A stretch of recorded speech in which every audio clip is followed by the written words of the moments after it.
সকালে ঘুম থেকে উঠে এক কাপ চা না হলে আমাদের চলেই না। সারা পৃথিবীতে বহুল ব্যবহৃত কোমল পানীয়র মধ্যে চা এবং কফি অন্যতম। আপনারা প্রতিদিন টি ব্যাগ দিয়ে চা পান করেন। চা পান করার পরে এই টি ব্যাগটি ফেলে দেবেন না। এই যে আমার পিছনে দেখতে পাচ্ছেন, এটাই হচ্ছে সেই চা গাছ।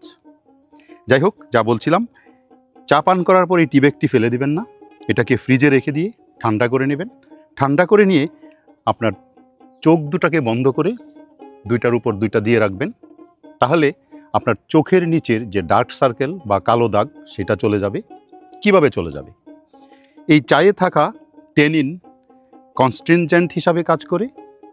এই টেনিন এবং অ্যান্টিঅক্সিডেন্ট আপনার ত্বকে ব্যবহারের ফলে এই ত্বকের যে চোখের নিচের যে ত্বকগুলি আছে সেখানে ভ্যাসোকনস্ট্রিকশন হবে, রক্ত চলাচলের পরিমাণ একটু কমবে এবং ভ্যাসোকনস্ট্রিকশন হলে আপনার চোখের নিচে ফোলাভাব, কালো দাগ বা ডার্ক সার্কেল সেটা চলে যাবে।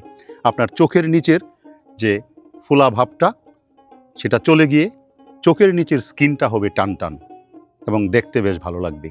এই রেমেডিটা আপনারা ব্যবহার করে দেখতে পারেন।